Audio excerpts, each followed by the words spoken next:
जिस वफादार ने उम्र भर साए की तरह साथ निभाया, उसी को घमंडी बेटों ने ठोकर मार दी। पर जब मौत सामने खड़ी थी, तो उसी ने अपने खून से मालिक की पगड़ी की रक्षा की और चुपचाप दुनिया छोड़ गए। नमस्कार दोस्तों, मैं हूँ विवेक वर्मा और आज मैं आपके लिए सामने एक ऐसी कहानी लेकर आया हूँ, जो हमारे समाज की उस विडंबना को उजागर करती है, जहाँ हम वफादारी और खून के रिश्तों के बीच का अंतर भूल जाते हैं। यह कहानी है मध्य प्रदेश के एक छोटे से रियासत नुमा गांव धौलपुर की, जहाँ की चौहान हवेली अपनी आन बान और शान के लिए जानी जाती थी। यहाँ के मुखिया थे विक्रम सिंह चौहान। विक्रम सिंह जी का रसूख ऐसा था कि आसपास के 10 गांवों में उनके नाम की दुहाई दी जाती थी। लेकिन इस रसूख के पीछे एक ऐसा इंसान खड़ा था जिसे दुनिया साया कहती थी। उसका नाम था रामदीन। रामदीन कोई रिश्तेदार नहीं था, लेकिन वह विक्रम सिंह जी के लिए साये से भी बढ़कर था। जब विक्रम सिंह जी महज 20 साल के थे, तब से रामदीन उनके साथ था। उसने विक्रम सिंह जी की शादियां देखी, उनके बच्चों का जन्म देखा और हवेली के हर सुख दुख को अपने सीने में दफन किया। विक्रम सिंह जी के दो बेटे थे, अजय और विजय। दोनों शहर में पढ़े लिखे थे और उन्हें हवेली की परंपराओं से ज्यादा अपने रुतबे और पैसों से प्यार था। अजय और विजय को हमेशा यह बात खटकती थी कि उनके पिता हर छोटे बड़े फैसले में रामदीन की राय क्यों लेते हैं।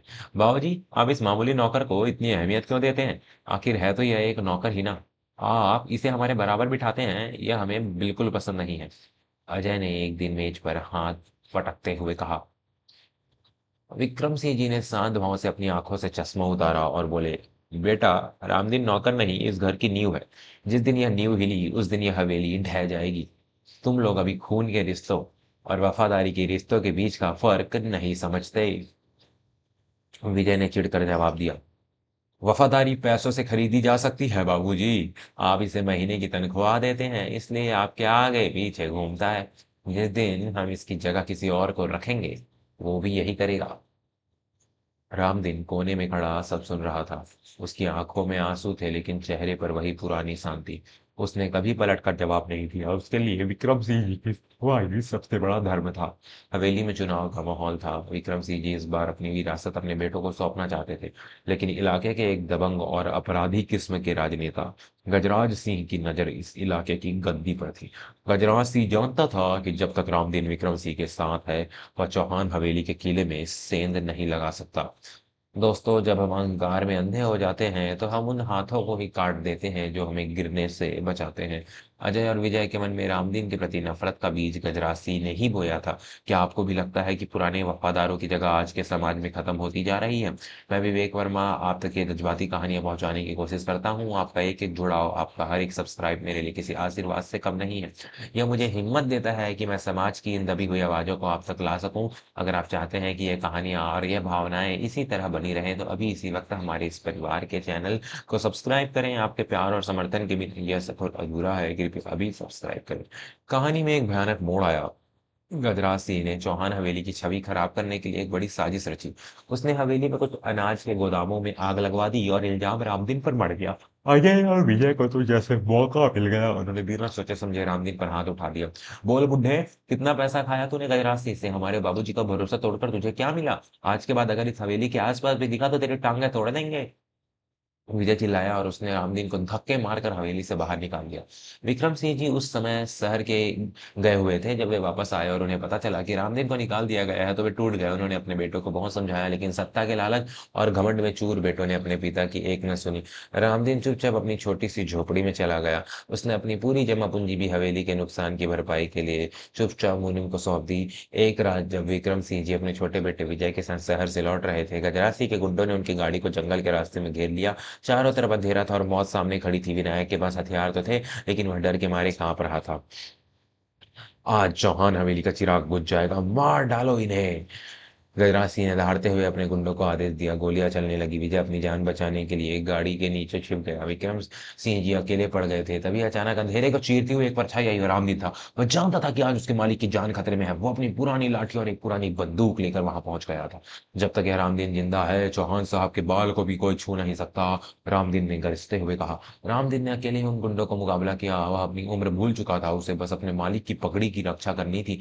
एक गोली रामदीन के कंधे को चीरती हुई निकल गई, लेकिन वह पीछे नहीं हटा। उसने अपनी जान की बाजी लगा दी।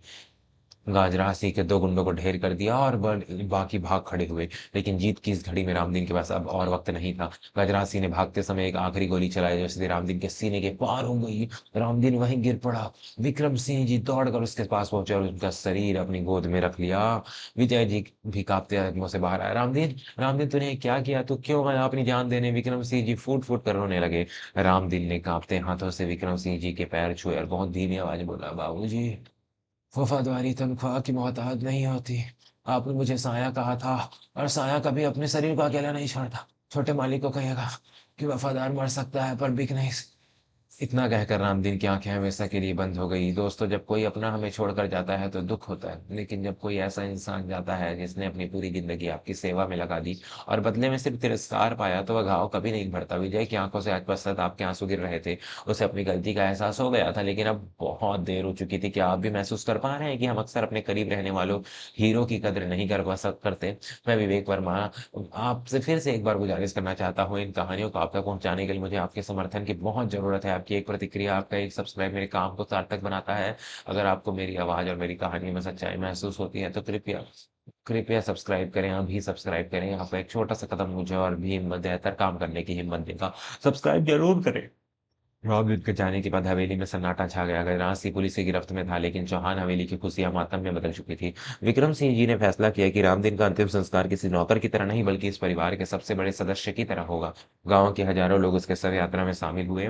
अजय और विजय ने खुद रामदीन की अर्थी को कंधा दिया। शमशान घाट पर जब मुखाग्नि देने का वक्त आया तो विक्रम सिंह जी ने अपने बेटों को आगे किया, आज इसकी चिता को तुम दोनों आग दोगे, क्योंकि इसी के खून ने आज तुम्हारी रगों में दौड़ रहे खून को सुरक्षित रखा है। याद रखना, तुम दोनों ने जिस इंसान को ठोकर मारी थी उसने मरते दम तक तुम्हें दुआ दी। अजय और विजय ने रोते हुए रामदीन को मुखाग्नि दी। उस दिन धौलपुर गांव की मिट्टी ने एक ऐसे वफादार को अपनी गोद में लिया जिसने साबित कर दिया कि रिश्ते सिर्फ खून से नहीं बनते, बल्कि अटूट विश्वास और त्याग से बनते हैं। रामदीन की मौत ने पूरे परिवार को बदल दिया। अजय और विजय ने अब राजनीति को छोड़ दी और रामदीन के नाम पर एक ट्रस्ट बनाया जो गरीब बच्चों की शिक्षा और वफादार कर्मचारियों के हकों के लिए काम करता है। हवेली के मुख्य द्वार पर रामदीन की एक आदमकद प्रतिमा लगाई गई जिस पर लिखा था, हवेली का रक्षक और चौहान परिवार का सच्चा साया। विक्रम सिंह जी आज भी हर सुबह उस प्रतिमा के सामने दिया जलाते हैं। उन्हें आज भी महसूस होता है कि रामदीन कहीं गया नहीं है, वह आज भी हवेली की रक्षा कर रहा है। मेरे प्यारे श्रोताओं, यह कहानी हमें सिखाती है कि पद, पैसा और रुतबा कभी भी इंसानियत से बड़े नहीं होते। अपने घर के बड़ों और उन वफादार लोगों का सम्मान कीजिए जो निस्वार्थ भाव से आपकी सेवा करते हैं। दुनिया में सब कुछ वापस मिल सकता है, लेकिन एक बार खोया हुआ भरोसा और सच्चा इंसान कभी वापस नहीं आता। उम्मीद है आपके दिलों को यह कहानी छू गई हो।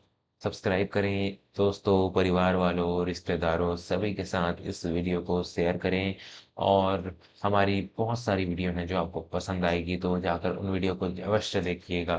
धन्यवाद।